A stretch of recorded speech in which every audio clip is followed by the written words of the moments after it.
play up towards the top side of the map. Now, what we saw earlier when we had this Ezreal was that there was a lack of engage, and there still is some sort of lack on engage. You got some pillar placement. Obviously, Camille can jump in, but you don't want her to be the only frontliner that you have. So from Unicorns of Love, still missing that last support that really puts the engage in their composition. And Ananasic's going to fall onto his Trundle here, though. 4-0 across the course of regular season.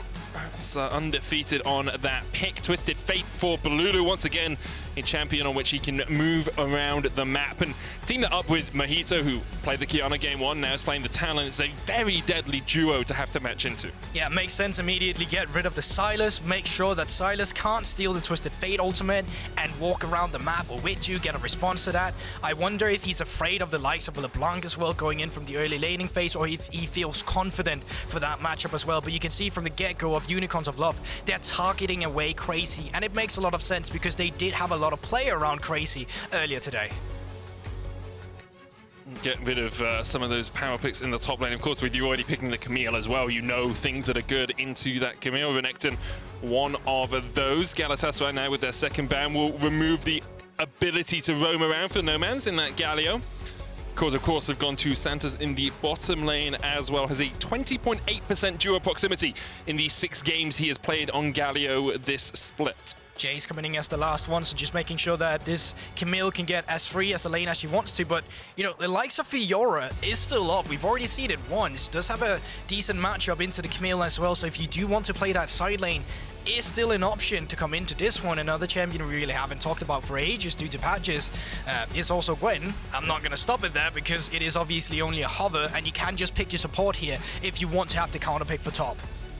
Looks like the Gwen might be locked in here, though. Crazy's going to take that up towards the top side. Does give you that AP threat, does a huge amount of work. And of course, Gwen is immune, so it can be pretty difficult to lock down in these games. Unicorns now have to look at their support and their mid lane and decide where they're going to unlock their picks. Yeah, so there's 2 options you can go for Unicorns of Love here. Either you go for a champion where you can shove in the waves against the Twisted Fate and keep it under his tower, or you go for the aggressive option and go for a champion that can kill him at the same time. Now, with Amuma still being up, they see it as such a big threat with the Misfortune that they want to take it away from them, but there still is a lot of these engaged champions that Galatasaray can opt for themselves.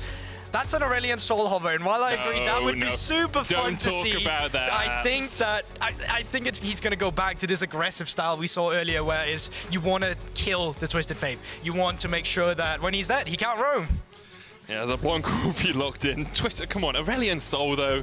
Even Aurelion Soul mains know that the champion isn't that good. Nomads would bring out Vayne mid. Nomads has these unconventional pick. You know, if there's a mid laner that would do it, I believe it would be Nomads. I'll give you that one. Vakan is the final pick here for Galatasaray. We'll see Zergsting making his way around these teamfights with that quickness. Compositionally, you can see that Galatasaray seems to be wanting to do the same thing they did in their first game of the day. Roam around, look to get perhaps top lane or bot lane ahead with this Twisted Fate Talon duo, and then force Unicorns of Love on the back foot. Yeah, I wonder if it's going to be enough. I think a lot of pressure is going to be on these 2 junglers. Mojito now on a jungler where he get a lot of agency to actually roam fast up towards the top side if you want to play for that. Zergsting on Rakan as well gets to have priority with Misfortune and can move up there as well. Oh, did you drop your pen medic? I've never seen that before. No, they can't see it. They don't need to know that I dropped my pen on the floor. It's fine. Yeah, but also, once again, Ananasic usually a jungler that plays around the laners, and you're going to have to do that not only to get kills, but to kind of stabilize them. So if they are pushed in, make sure that they can get a good reset that's favorable. Make sure that you get into the mid game in a good position, and make sure that you can threaten this Twisted Fate in the mid lane, because LeBlanc with Trundle has super easy setup. You come into the lane, you place down the pillar, and Twisted Fate almost immediately will have to flash.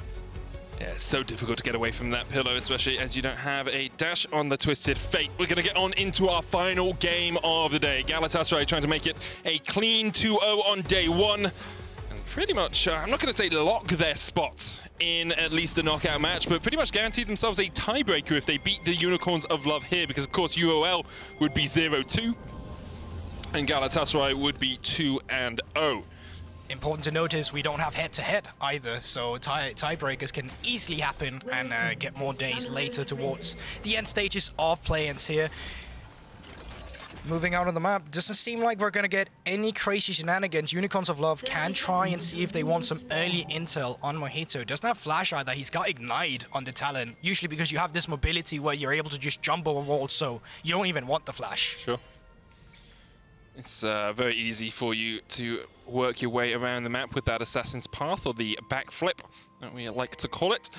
For the moment, though, both teams just making, you know, a little bit of an eye, a little bit of foray into the enemy jungle, trying to look towards getting some vision down, but looks like only Unicorns will get a deeper ward, whereas Galatasaray decided to go for more passive ward positioning in that pixel bush. I'm pretty sure it's a front flip, but I'm just going to leave that there. It could be either. Sure. But I think, once again, attacking this mid lane from Unicorns of Love is going to be pivotal, because if you can put Bolulu behind, you just enable so much more on the map, and having that pillar set up, super easy to get that done. So what you can do as an Anasek right now is that you fast clear your red side jungle here. You can even skip Raptors if you want to. I think he's going to skip Crocs for sure.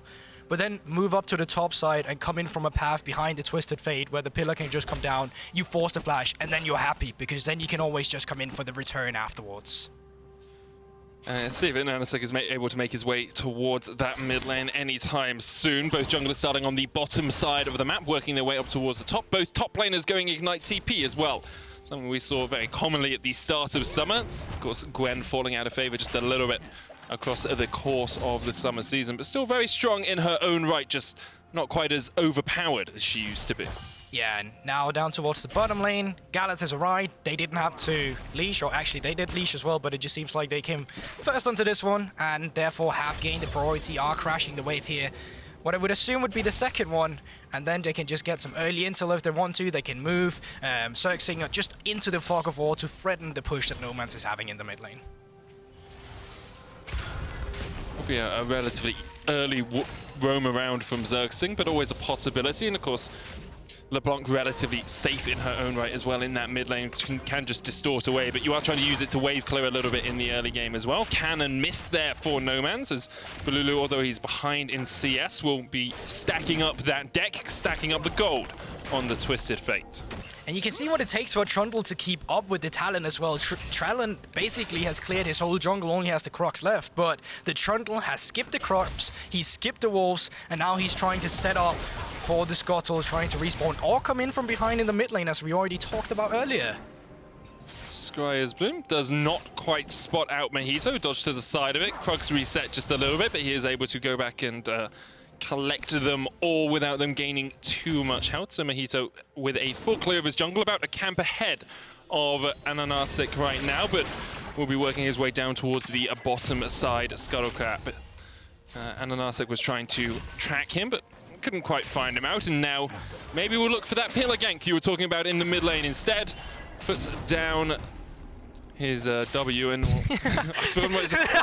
it like dirty earth, filthy dirt earth? I know most of the ability names. They were too afraid to commit to the play there as well with the pillar, because they knew that Mojito would be around the bot side Scuttle, because he weren't up towards the top side, so it just felt like they couldn't threaten it there. So did you find out what it's called? It's Frozen Domain. Frozen Domain, there you go. Because they changed it, because it all used to be filthy stuff with Trundle, right? When he was like the Junkyard King, and then they made him the king of like Freyord type idea. So it's Pillar of Ice instead of Pillar of Filth, which is what it used to be.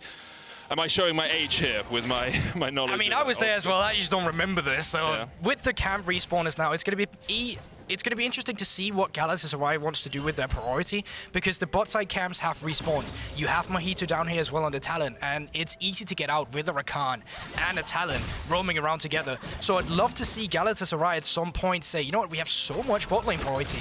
Let's move Xerxing around with the Talon.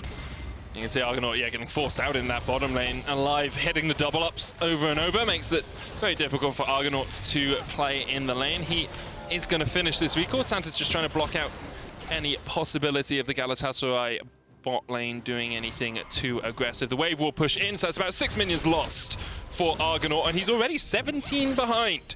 As Alive and Xerxing continue to win out in the 2v2, and because of that pressure, they can work their way towards this bot side river and take the first dragon of the game. Yeah, they really haven't been able to find a lead through this bot lane. He's only level 3 on the Ezreal, 5 minutes into the game. You can see Alive and Xerxing level 4, both of them. Even Santa's higher level than his AD carry. just because he's been shoved out by these Qs coming through from Misfortune, and now with the extra AD coming through Pickaxe, 2 longswords, and you take a look onto Argonaut, I mean, realistically speaking, the only AD he's getting is tiers of minions, and then obviously the longsword for himself. That TP synergy was pretty on point there from Balulu and Noman's in the mid lane. Both of them getting back into the lane at exactly the same moment. Balulu now 6 though. Noman's on his way towards that mark, but Balulu will see what he wants to do with this first Destiny Gate. Has a lot of options. And it's also the tempo advantage you now get from the bot lane. Zergsting, we talked about it. If you have the priority, you can move this guy out of the map. So he's actually shadowing Balulu in the mid lane. So if a gank is to come through, or if the LeBlanc goes for an all-in, then he's there to back him up, and he's helping him with the shove out here. And just gets the wave back underneath that tower. Balulu will be able to now work his way towards the top line.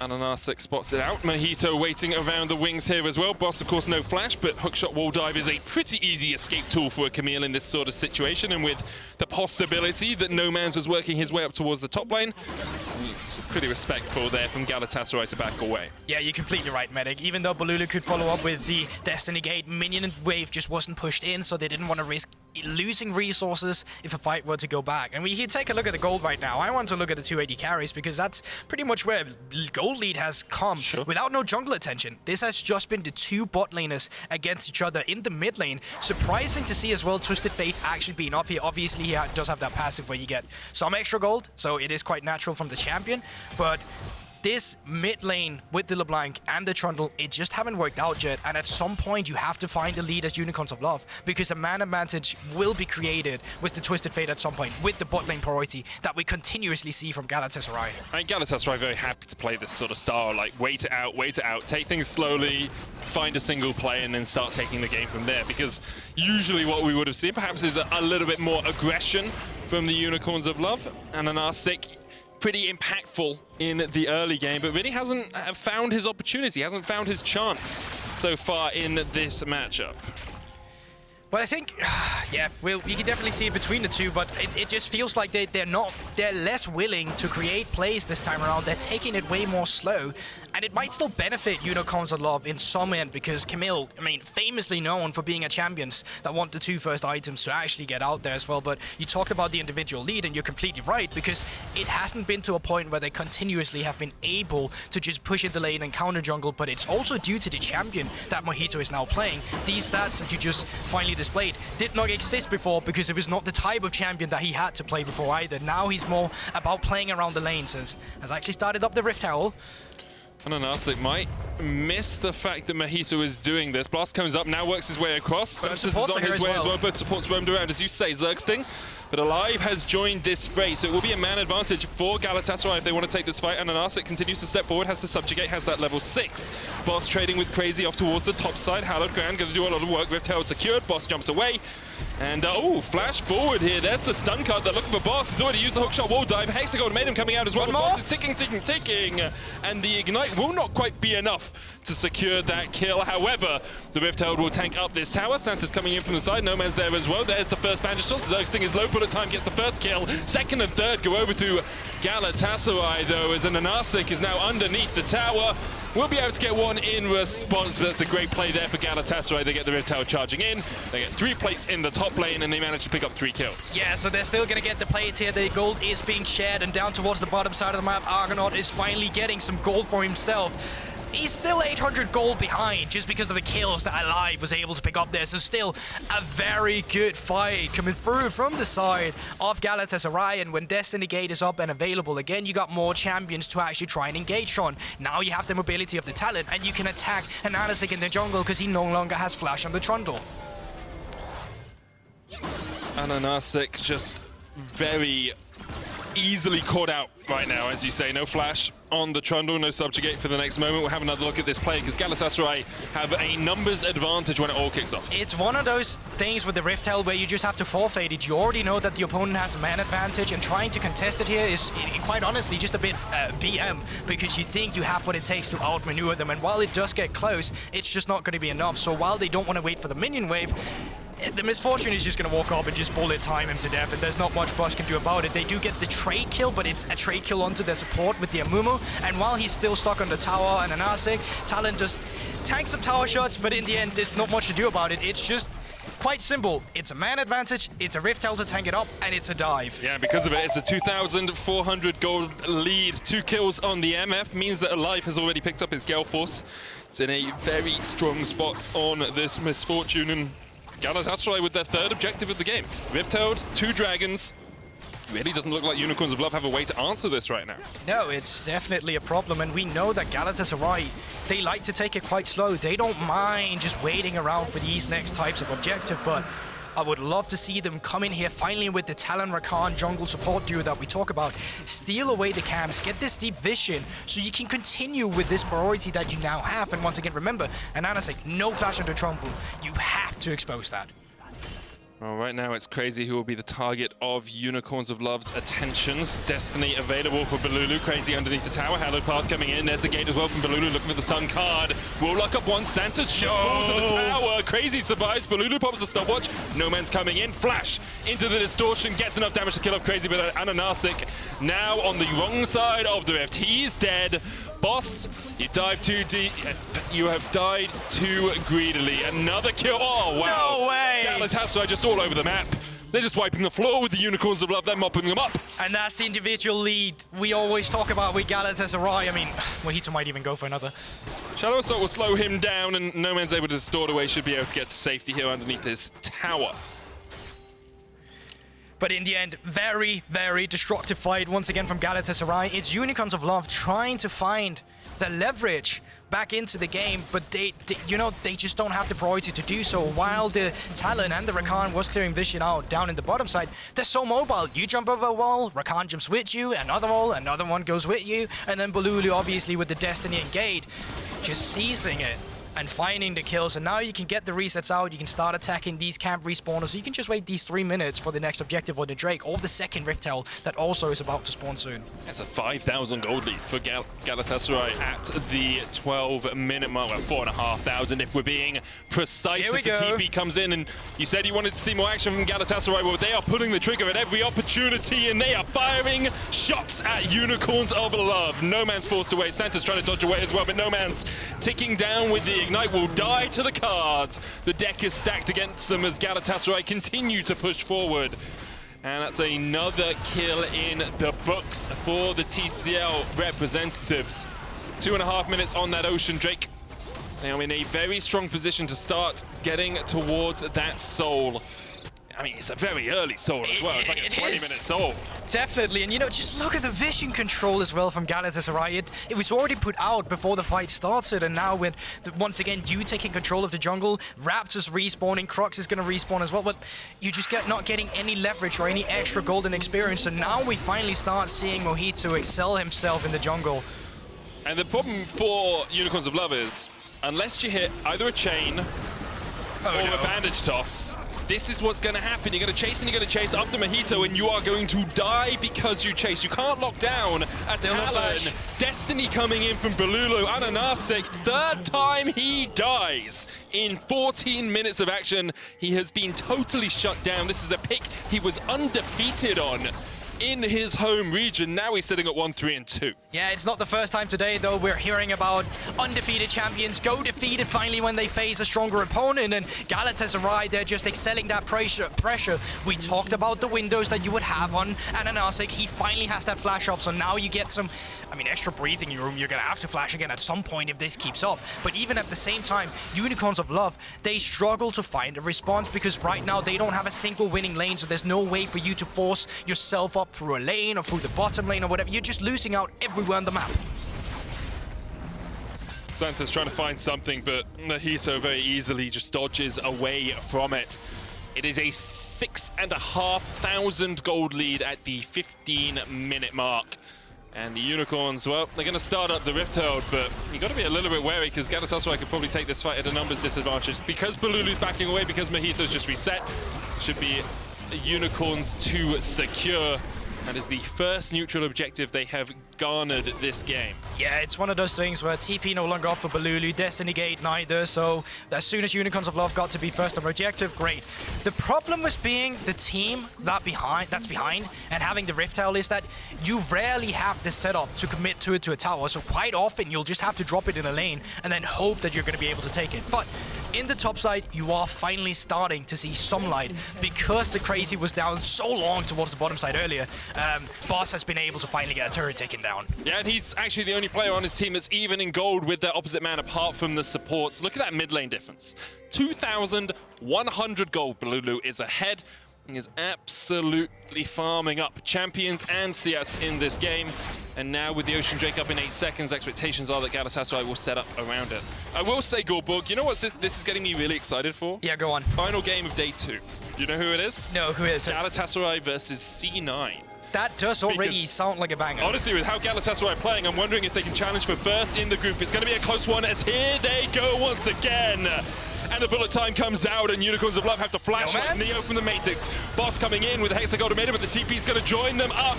Alive was the target there for Boss. He manages to survive for a very long time. In the end, he will fall. And Galatasaray with a flank TP from Crazy managed to pick up 2. Yeah, strong team fighting as well, once again from Galatasaray. And while they finally picked up some with low HP bar, Nomad's just distorted right into the wall. I couldn't get over to finish it off, and that does leave Galatasaray with, once again, a 1 fight and the perfect setup for the Drake, which is sole point.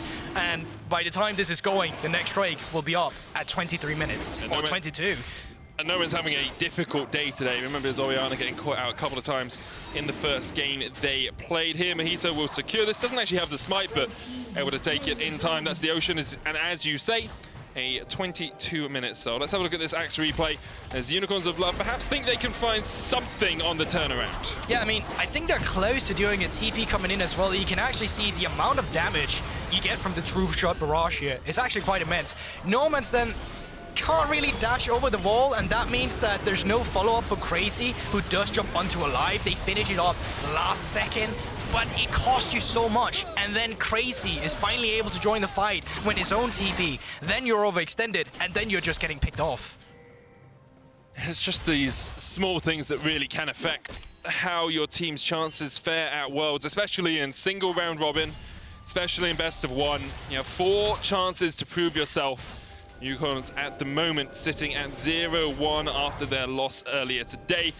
Perhaps heading towards a 0-2 scoreline. I mean, it would be a pretty big comeback if they were able to fight back from 6,500 gold behind. I mean, you can't come back unless you are behind, right? So at least they got that going for them so far, but I completely agree with you, Medic, because it just looked hard for them to find any leverage. And normally we'd say, okay, let's try and attack a side lane. Let's try to catch them off guard.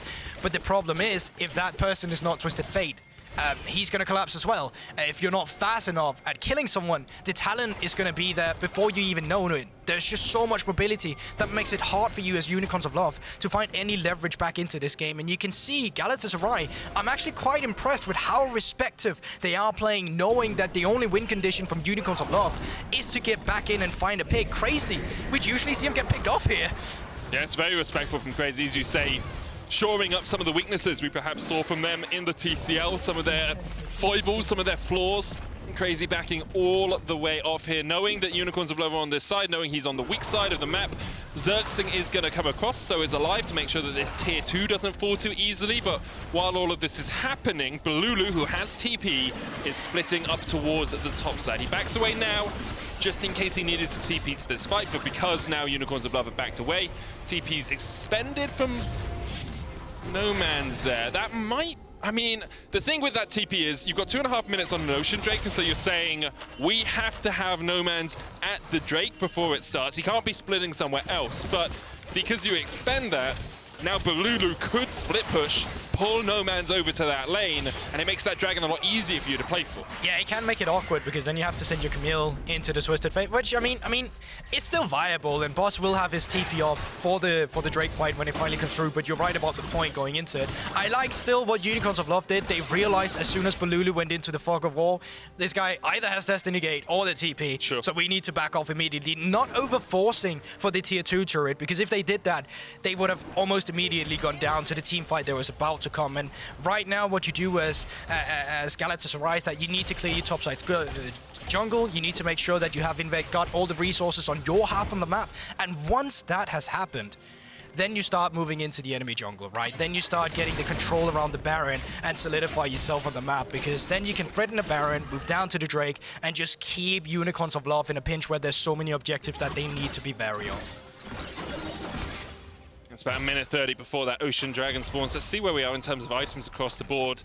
2 complete for Boss. He is actually moderately strong with that execution as well. Crazy only has the Rift Maker for himself. Mojito sitting on the Gore Drinker into the Divine Sundra, so 1 mythic apiece for the 2 junglers. However, this is where things start to become slightly different, Gorborg. Rapid Fire Cannon and Everfrost complete on the Twisted Fate. Alongside that, Gale Force and Collector and a BF Sword for Alive. So he is almost an entire item ahead of Argonaut on this Ezreal. And what was the stat about Galatasaray when they're ahead at 20 minutes, Medic? 19 wins, 1 loss in there. Well, 20 now. Well, yeah, 20 wins, 1 loss, considering what we saw earlier as well. But in the TCL, they only lost 1 out of 20 games where they were ahead at the 20-minute mark. And it looks like that might be how they continue to go here. Xerxing dashing around with the Battle Dance, but Nomanz will just dash away. Destiny hits onto Boss, will jump across the wall. Everfrost doesn't connect, and Xerxing dashes forward for a little bit of extra vision. Nomanz going to try and turn this one back around. Xerxing able to walk his way away. 30 seconds on the Ocean, but the Destiny now down. Crazy also burnt his ultimate as well. Needlework not available for the Gwen.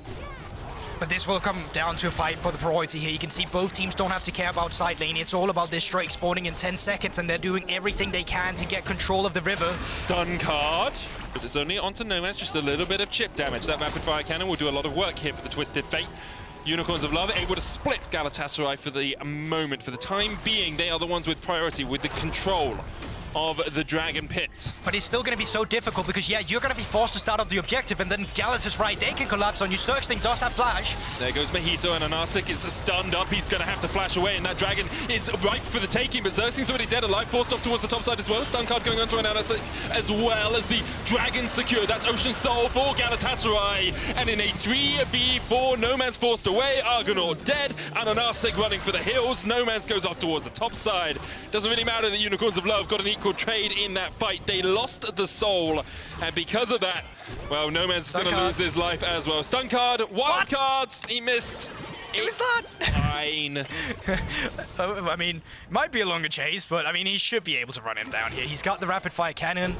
Xerxing is coming out from the base as well, and okay, I mean, Nomanz. Okay. Is that execute? You. Oh, that's actually well played by Nomanz. Good job getting the execute. However, does mean that he is a little bit mismatched with the rest of his team's death timers. Boss going in here as Anasik tries to join the fight. Mojito trading onto Boss. Boss will get the shutdown. Crazy going in, but the hookshot wall dive will get Boss to safety, and Unicorn's actually picking off the jungler. There is a big deal because Galatasaray had the option to try and force a Baron. Huge props to Boss here. Like, in the fight we just had around the Drake, he found 2 kills by himself, and now in the return exchange where they're chasing for the kills, he finds a shot down onto Mojito, putting him in a really good spot. Where if he finds that 3rd item, I'm not saying that it's certain, but it creates the possibility of a big, big threat for Galatasaray. Always having someone that can jump onto the backline that can isolate someone is so powerful. We'll see here, Santa's, Nomanz, and Boss go up towards the top side, try and catch Alive out. It's quite simple here, and Anasik just getting completely thrown out of the fight because he's so low he can't get into the pit. But then you see Boss once again towards the backline where he's able to pick up kills with the help of Nomanz, and it's these small things that does give you some leverage in the game still, but in the end it's still a victory for Galatasaray with the remaining kills that they're able to pick up and the tempo they have on the map. The fact that they lost the Ocean Soul for Unicorns puts them very much in the hole. Looking at Galatasaray trying to find a way to claw themselves out of a little bit of a ditch. Crazy working his way up towards the middle lane. Galatasaray can just gain mid lane prio and then work their way towards this Baron. Unicorns of Blood have a couple of wards in the vicinity, but those will be cleared out pretty quickly by Zerg, Sting, and co. I think that's been interesting with Galatasaray is that they've actually put their vision back a little bit the closer we got to the late game. They're no longer trying to go into the enemy and take care of their camps. Their vision is purely around some of these objectives. I think it's actually diminishing some potential pick that they could have, because they would have the intel in the enemy jungle, but they're just being so careful about it, and that is the Galatasaray way. They like to take it slow, they like to not risk it until they find a team fight where they know they can outplay them. Well, Mojito tried to jump away here, but the chains are gonna land. Santa's on the chase as well with the curse of the Sad Mummy. Mojito might be caught out. Rampage happens as Balulu is able to kill off Argonaut. Mojito still in the midst of 4 will go down. 1-for-1 trade so far in this fight. Balulu's still on the chase. Gold card locked in. Santa's locked down. Crazy jumping forward, and Santos goes in, sacrifices himself for the good of the team. He will fall. And Anarsic and No Man's survive off towards the top side. Boss will be shut down. And although their jungler is dead, I wonder if Galatasaray will just say, well, Baron is a possibility. We can draw No Man's into a fight. We can draw an Anarsic into this fight as well. They will start off the Baron. Trundle has Smite. You don't have to be super fast about this one either, Medic. You just need to take care of them, and then as soon as the Talon respawn, he's just gonna parkour all his way down to the Baron pit. Balulu has that stun card locked in. Crazy stepping forward. There we are. Trundle stunned up. Baron disengaged from. Galatasaray deciding they didn't want to fight it without their jungler. No Man's does have that Banshees, is able to jump away. The exhaust going down, and Alive is on the chase. No Man's dashes back straight into the waiting arms of Balulu, who will secure his 5th kill of the game. Of 19 kills, he has been involved in 16 of them on this Twisted Fate. It does slow down a potential Baron, but Balulu, he does have TP. Does yes, exactly. He's just gonna go for it immediately. I mean, you have more members now. You can still contest it. And Anarsic, no flash though, so they need to find some sort of way to get into the pit, or some sort of CC chain to kill someone. Santos does not have Curse of the Sad Mummy. It's about to come up, cooldown, and the bullet time will kill off Argonaut before Unicorns of Love really had a chance to approach. Baron down to 2,000, and Anarsic without flash, without a way into the pit, will have to give this one up.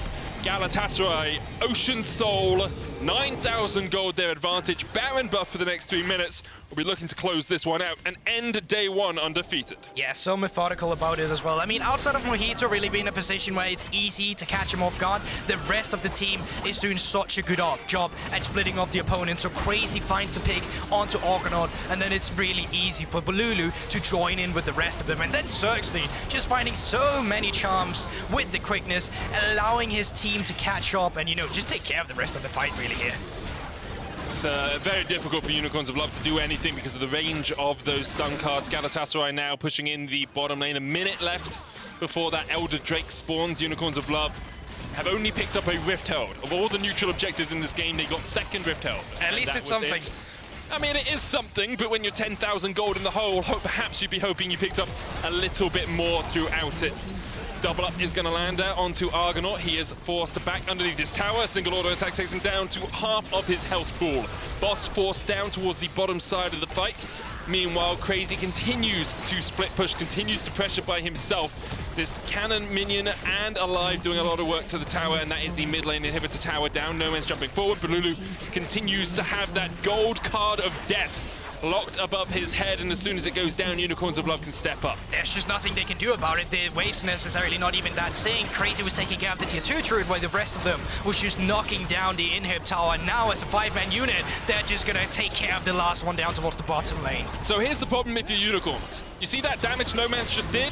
It's gone already because Galatasaray just healed up straight away with the Ocean Soul. They then get a kill onto Santos. They then get a kill onto Boss. And Galatasaray, the TCL representatives, are looking to close out the day undefeated. 2-0 is the scoreline that will be read tomorrow by Shocks. Galatasaray in such a strong position as they continue to push in. Double inhibitors down. Baron buff remains for 50 seconds, and Anarsic, No Man's, and Argonaut really can't defend against it. Second Nexus tower goes down.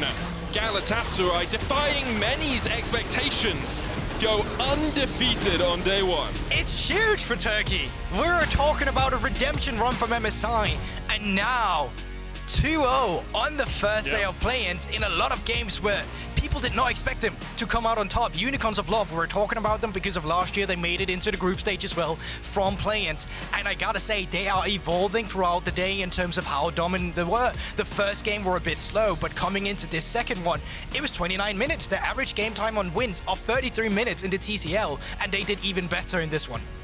Great performance all around by Galatasaray. Unicorns of Love, of course, be dismayed with the fact they're sitting 0-2 after day 1. Yeah. A long road back for them. They still have, of course, C9 to play, Beyond to play. Not the easiest of opposition for the Unicorns of Love. Galatasaray, though, I will say, like, definitely surpassed expectations. I think a lot of people looked at this team and said, hey, they're great individually, but their synergy, their map play isn't quite at the level of some of the other teams in this group. I completely agree, because I was that person. Yeah. I was the one saying, you know what, I don't think Galatasaray will do so well when they face a team that knows how to play the mid to late game, because they seem disjointed and scattered at most times. But from what we've seen today, it's nothing like that. They have really polished and cleaned up their play from what we saw in the Turkish playoffs.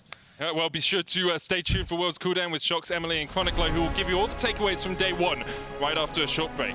Hey, Shox, can you make sure you say Galatasaray 2-0? Because I said you'd say that, so... Shut up. Thanks, Shox.